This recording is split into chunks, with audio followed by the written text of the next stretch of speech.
Andrew, and this is Keen On, the daily now.tv chat show with some of the world's leading thinkers and writers. Hello, everybody. A few days ago, we did our monthly show with the Los Angeles Times book critic and the best read woman on the internet, in my view, or probably the best read woman in the world. Meziane Patrick, delightful lady. Every month she comes on the show to recommend new books. She had 7 for April, including new books by very well-known writers like Salman Rushdie, Erik Larson, Amir, and she had another suggestion too. I'm going to show you a short clip, and then we're going to get into it. The Earth, an ecological and racial history of secularization by an author called Mohammed Amir Meziane. It's published by Verso, so politically, I'm guessing it's a leftist or certainly a progressive book. What's the argument in the States of the Earth? Well, the argument from Meziane is that he sort of places the blame, if you will, for statehood and the way we look at nation states and therefore imperialism. He places the blame on Western Christendom and its imperial attempts. He talks a lot about the Crusades in the early part of this book.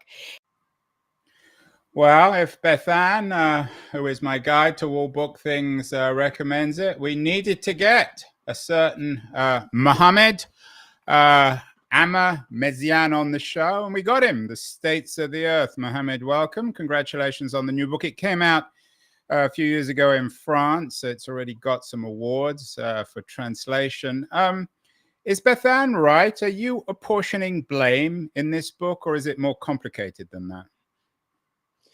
Well, I would say it's a bit more complicated than that, because I'm trying to think of what sometimes is called the Anthropocene or the climate crisis as really different processes that come together and create an effect that nobody's intentionally producing. I don't think that there is one single force, in fact, in history that has the power to actually create an effect by virtue of one's own intention.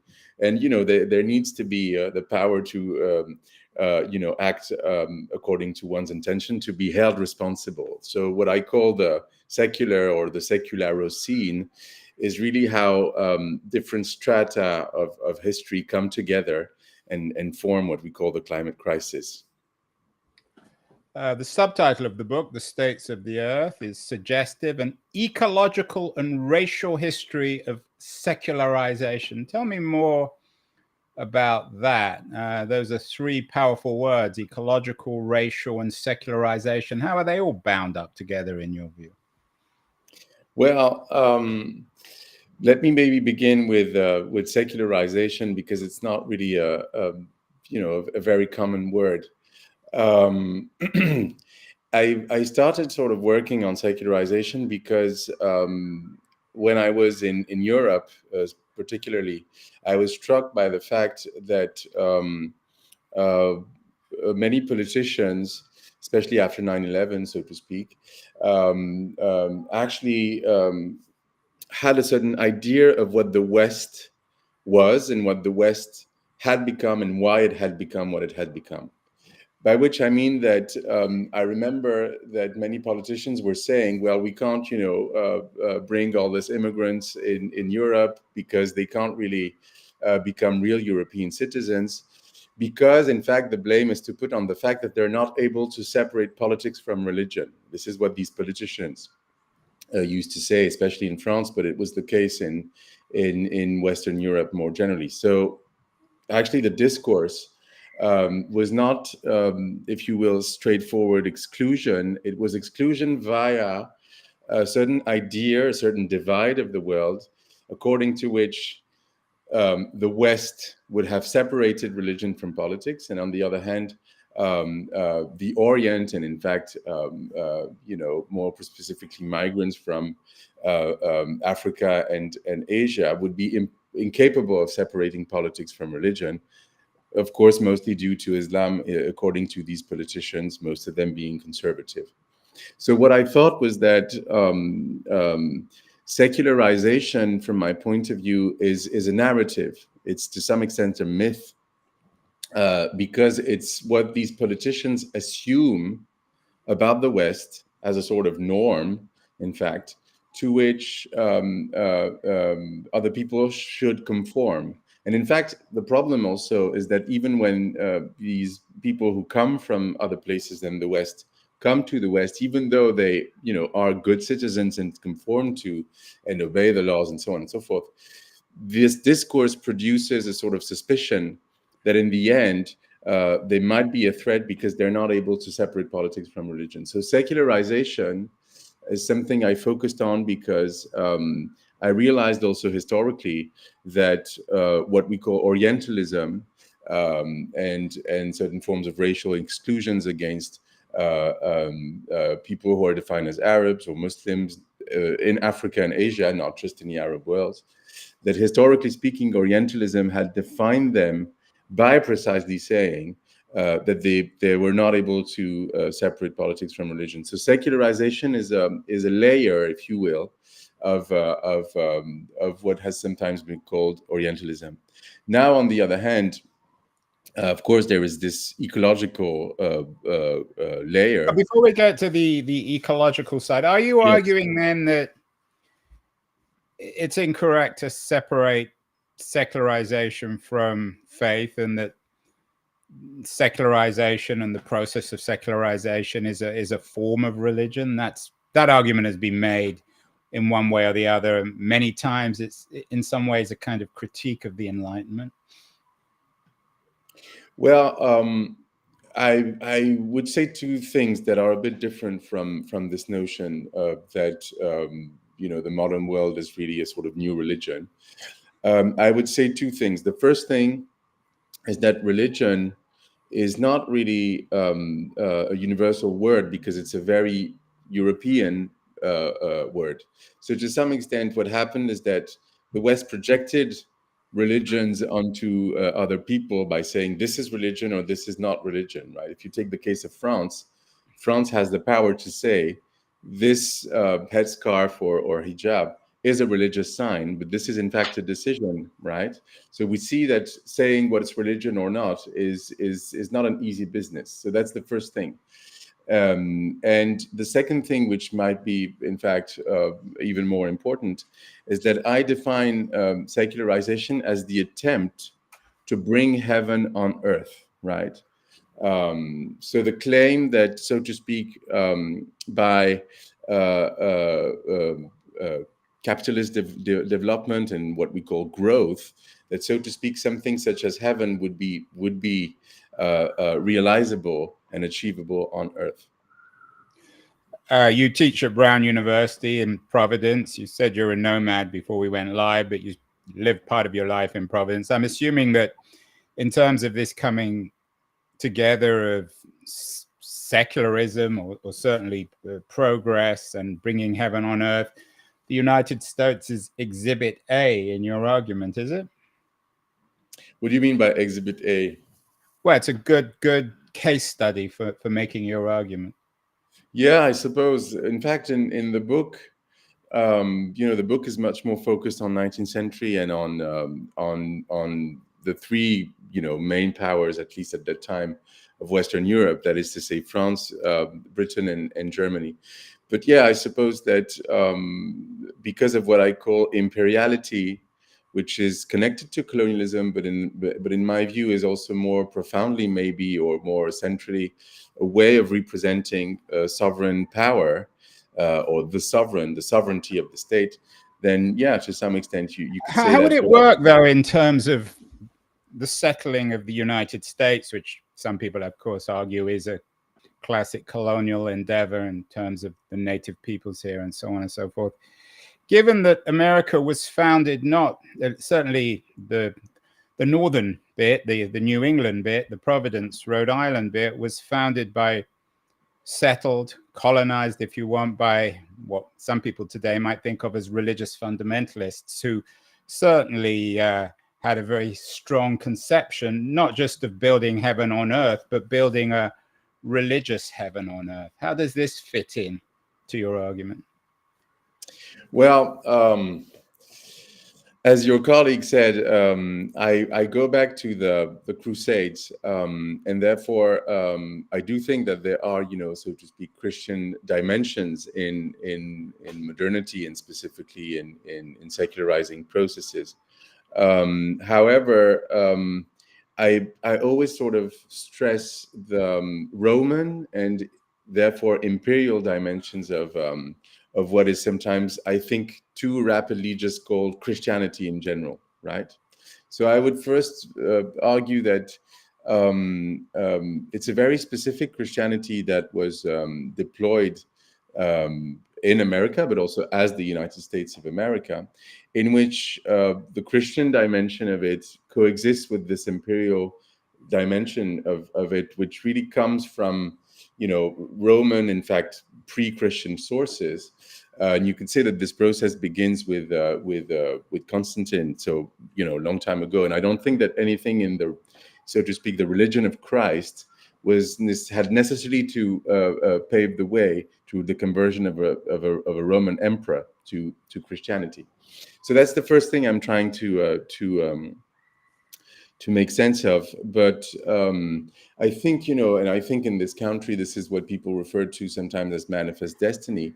But I call imperiality the desire and the claim, to some extent the pretension, you could say, the pretense of representing God on earth. And I'm just making the point that most of the time when people have done this, or have at least had the power to do this significantly and in ways that led to the construction of nation states, when they did this, it's because they were both claiming to be representative of God on earth because, and to the extent that they were also emperors. And I think that, yes, the United States is an extension of Europe, so to speak, also because it embodies this tradition, which in fact you can see happening by the very fact that the United States is a federation or a federal government.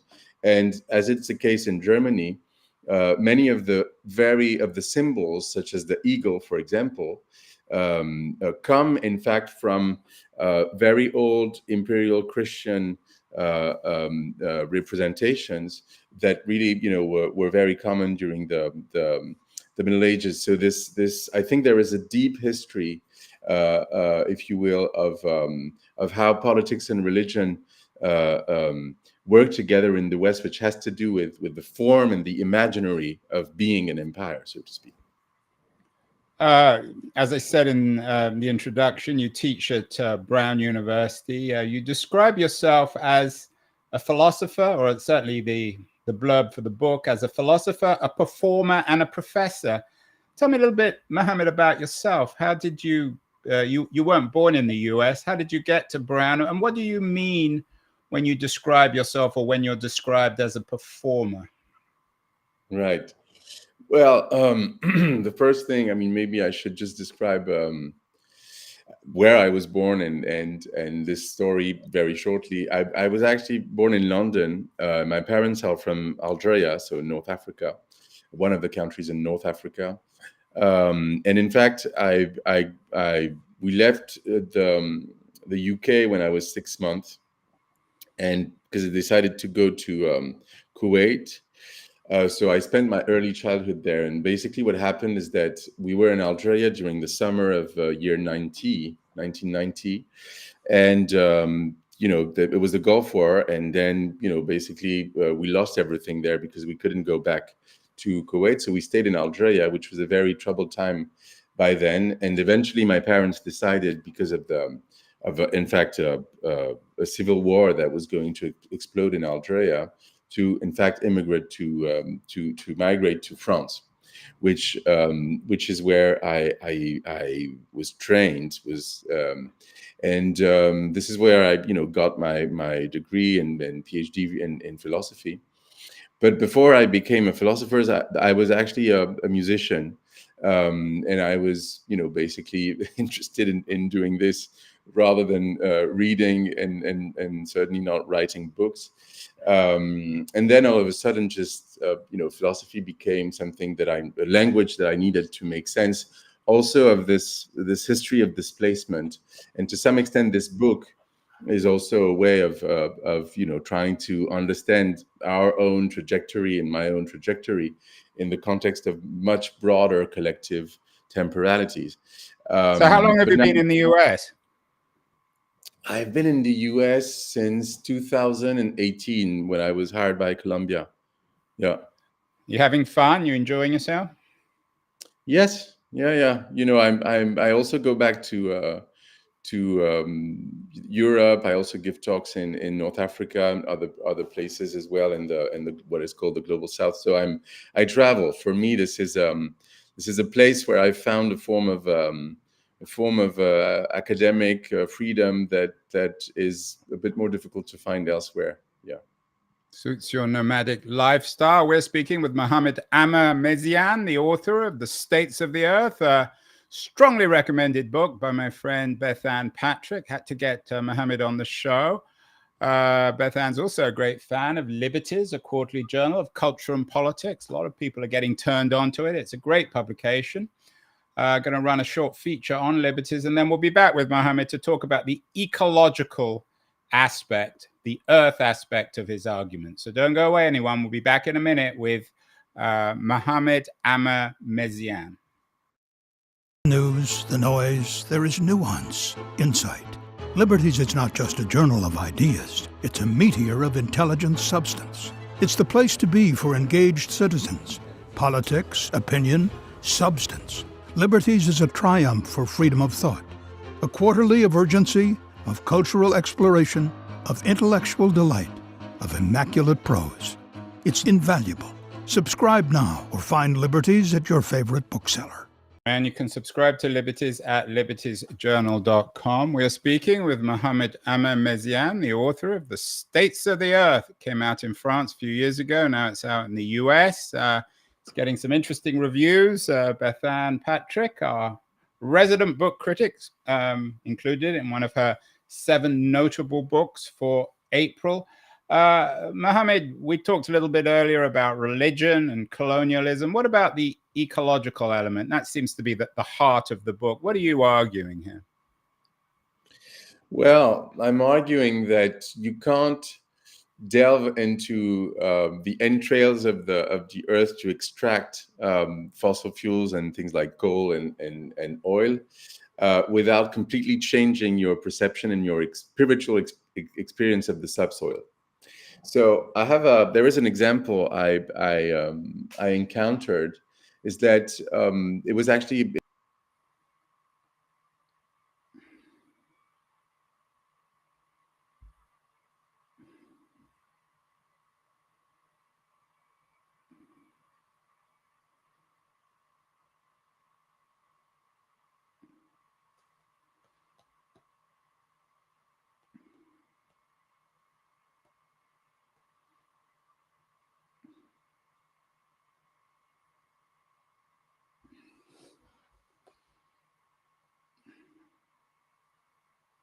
Can you hear me, Mohammed?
Lisa Kaltenegger.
Hey, Mohammed, what happened? I think you got knocked off, right?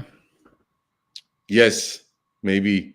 So why don't we just, so I asked you that question on the ecological. Do you want me to repeat the question, or just you can just go into starting again? So you didn't, I was not there when I talked about dragons and so on and so forth? No, none of that. So start again on the ecological side. So I asked you, so what about the ecological angle? Yeah. Well, so I discovered, by looking at different archives and historical documents, I discovered that in fact, in many places, indigenous people were thinking that the mines were haunted by spirits or demons. There was specifically an example I found where a colonial administrator a governor in Indochina, in fact, during the late 19th century, says that actually indigenous people, and complains about them, that actually they're seeing the underground as being hunted by a dragon, and in fact they see the mine as being the body of a dragon. So what I think it shows is that secularization is one of the conditions under which capitalism can emerge, but also the condition under which extractivism can emerge.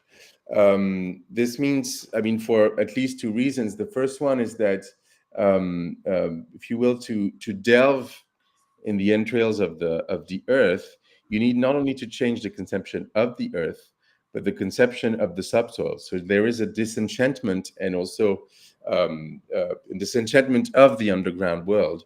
And it's interesting to see also that in many different religious traditions, the underground world is in fact identified to hell, right? So I'm just trying to say that one needs to destroy, reform, or change these forms of life if one wants to deploy extractivism as such. It's an interesting argument, Mohammed. You talk about extractivism and secularization. You also noted that you spent part of your childhood growing up in Kuwait. But aren't the most extractive economies in the world, in the Gulf, aren't they also often, in the Saudi case in particular, aren't they strongly religious? They're anything but secular. Well, I don't think they're anything but secular, precisely because I don't see secularization as something necessarily opposed to religion. I see secularization as the transformation of religious traditions that stem from the introduction and the globalization of both the nation state and capitalism, right? So it means that certain, sometimes even most politicized or extreme religious forms are not something that have no connection to capitalism. So that's the first point. But more specifically, you know that in fact it's the case with Saudi Arabia, but also other countries in the global south. They apply a principle which comes from mining law, basically. In fact, comes from French mining law, according to which the state owns the resources that are underground in the subsoils, right? So it means that if someone finds, for example, a coal or oil supply, it doesn't mean to say that because he found it, this belongs to him. It belongs to the state because there is this new principle that emerges with the French Revolution, and in fact that is institutionalized by Napoleon, in fact, that, if you will, determines this principle, which you can by which you can see that even states that claim to be religious are never fully religious, precisely because many of the modern institutions that have been globalized, even in the global south, come, if you will, from secular institutions.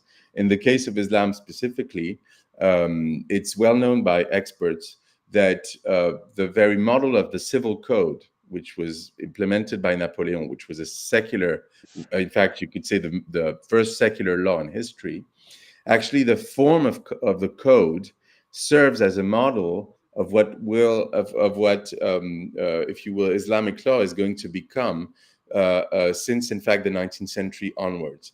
So, in fact, it might sound counterintuitive, but because precisely religion is a very vague category, what we have in our modern world and globalized world is never either a purely religious phenomenon or a purely secular phenomenon. We only have hybrids, so to speak. Interesting, Mohammed. This is a controversial book. I think most people are going to be intrigued by it. The States of the Earth, an ecological and racial history of secularization. We've talked about secularization. We've talked a little bit about ecology. What about the racial history?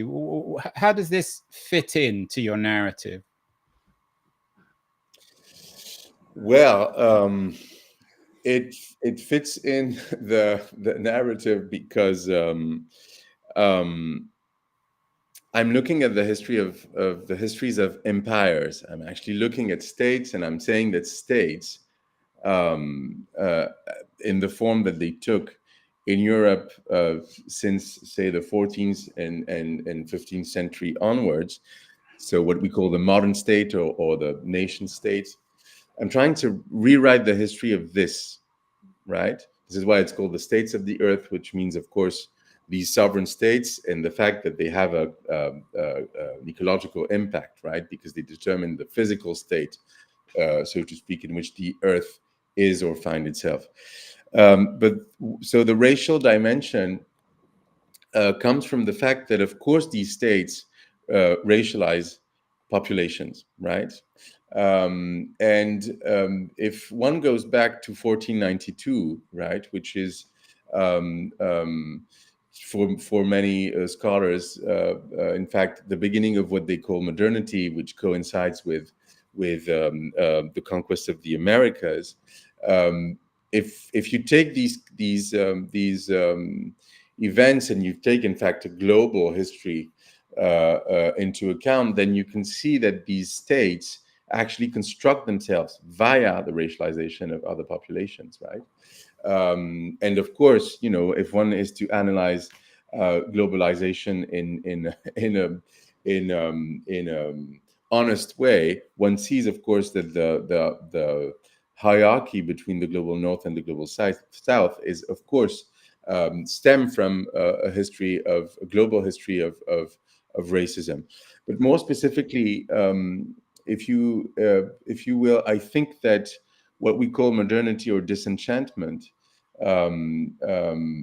is something that presupposes race as one of its matrices. I go back to the laws of the purity of blood in Spain, 15th century Spain, because precisely it shows that Christianity started transforming itself because it changed the way in which it conceived of conversion, precisely because Jewish and Muslim populations who were living in what was then called Al-Andalus, when they were conquered by the Crusaders, in fact, because they were in their minds Crusaders, but they are,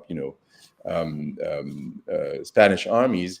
What happened is that they said they're not fully converted. That is to say, they're Christians, but they're not. We shouldn't think of them as having pure blood or being exactly the equals of Christians, because they might be, falsely converted or things like that, which is what they call impure blood, which is, in my view, one of the matrices of race. So my point, if you will, is that without taking into account this global history, without also taking into account the very long history of how the West interacted with non-Western worlds, especially in what nowadays we call the Middle East and North Africa, that without, in fact, understanding the West in, if you will, this ecosystem, one doesn't really understand the West itself, right? You can't write a purely Eurocentric history of how modernity emerged, because if you do so, then it means that, by virtue of magic, Christianity becomes capitalism. But nothing happened that way. It happened because precisely what is now called the West interacted in different ways via colonialism, but not only colonialism. Yeah, it's interesting. The book is published by Verso. Verso has a strong tradition in radical books, many of them derived from theories of Marx. My sense of what you're arguing, Mohammed, is that your focus on disenchantment makes a rival, a sort of a parallel theory of modernity, the Weberian and Nietzschean interest in disenchantment. Is that where your thinking is coming from, in that tradition, rather than the Marxist tradition of class struggle? Well, that's a good question. Actually, it doesn't come from Weber. Although Weber wrote about it extensively, and I'm guessing, in a sense, you would agree with his theories about the Protestant ethic and the origins of capitalism. Right. Well, yes and no. Let's put it that way. Yes and no. Yes, in the sense that I do think that, if you will, these religious, spiritual dimensions of modernity are very important, and that without a theory of that, you can't really understand not only capitalism, but more importantly, the birth of capitalism. That is to say, how does capitalism emerge, right? And where I'm to some extent more Marxist than Weber is that I maintain that it's mainly state violence that make capitalism. Although Weber was also a great theorist, of course, of the state. He developed theories of the state much more extensively than Marx. It's interesting. A lot to discuss. Sorry, I'll let you finish. You had another point. Yeah, the second point is that, in my view, one of the criticism I would have of Weber, or at least the difference I would emphasize, is that I think Weber, and he's indebted to Hegel on that, I think, has this vision that Christianity, or in this case more specifically Protestantism, by virtue of its theological configuration, had to some extent the power of engendering modernity. And I'm not saying that there are religious origins to modernity, so to speak. I'm saying that there would have been no disenchantment if there was no colonialism.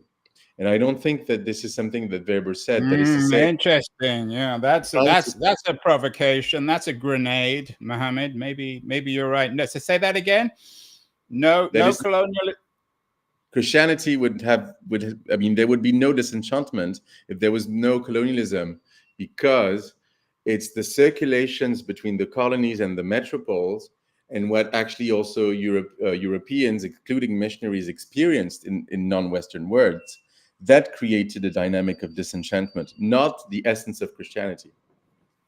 There's so much there, and we're not going to get into this, but I'd be really interested. Maybe there's a book in it almost about distinguishing forms of Christian colonialism from Islamic colonialism, because of course Islam was born in war and its own forms of colonialism. But that's a subject for another conversation, Mohammed, maybe another book. I'm going to end with Bethan. Bethan has a kind of, she didn't know I was going to talk to you, but she has a point that she wanted to make to you. So I'm going to play it, and then maybe you can respond to her, because her questions are always better than mine. So here we go with Beth Ann's question to Mohammed Amir Meziane. He's saying, what if the Earth states are actually responsible for the state of the Earth?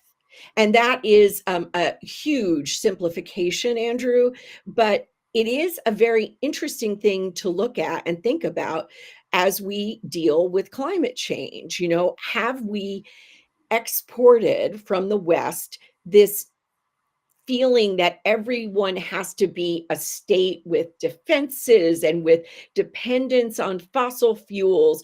And he's really interrogating the idea of secularization, because he actually thinks that secular secular governments are a good thing, but that what we consider secular in the West is actually a promotion of capitalism. It's not real secularism. He thinks that we should have kept, you know, an idea of God or gods, you know, in our, that we shouldn't have separation of church and state completely. But I'm not sure if he fully agrees with me that a sense of spirituality doesn't have to have a great deal to do with faith. He has a long section it's in his last chapter before his epilogue. He has a section on the word religion and how that's a Western word, a word derived from Western languages and used for Western purposes. But I want to say, Dr. Meziane, he's just really well known as a very young maverick philosopher, okay? I want to say, what about the idea of spirituality and a sense of wonder, and how those things need to be encouraged in humans in order to have the kind of governments that we need in this world that is changing so rapidly? So there you have it, Mohammed. Beth Ann put it beautifully. In a world of disenchantment, can we still have faith? Well, that's a great question. I suppose you can, but I'm just going to start from somewhere else, which is that if I'm making one point about that, it's the following one. I'm saying that because we wanted to realize heaven on earth, we have destroyed the earth, right? And that the earth didn't ask, so to speak, to bear this burden of heaven, right? And by making this argument, I'm not trying to say I defend religion against secularism or the other way around, right? I'm trying to say even people who claim that they do not have faith, right? Religious faith. One of the reasons why they are, as you and me are, in this civilization, right? It's because we have invested this world as a site for our own salvation. Nobody really abandoned salvation. Some people said we're going to find salvation in this world now, right? Not just individually, but by virtue of infinite growth, which we know is impossible since the resources of the earth are finite, right? So, of course, so this is why disenchantment is a word I use as a reference to Weber, also to criticize him as well. I mean, at least some of his arguments. But I think that disenchantment doesn't go without a certain kind of enchantment. It depends what you enchant or not.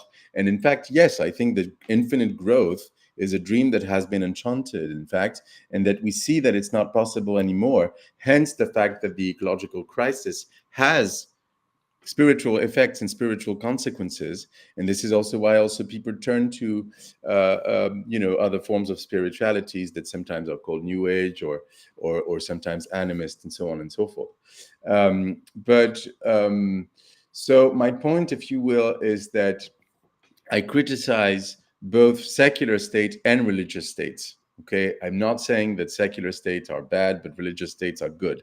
The reason why I criticize the states of the earth is because I think that secularization has precisely transformed religions themselves, right? state religions today are part of, if you will, this extractivist globalized system that you could call, of course, capitalism. But as far as this question of heaven on and earth and heaven on earth is concerned, I think we should think about what it means not to, in fact, invest this world as we do, right? That is to say, not make earth bear the burden of our dreams of heaven. And you can go both ways. That is to say, you can say this is true atheism to some extent, because we're not going to seek salvation again, or this is also, in the meantime, true spirituality, because you're looking for salvation in another world, not in this world, right? So I'm not trying to say that faith is the solution. I'm trying to say that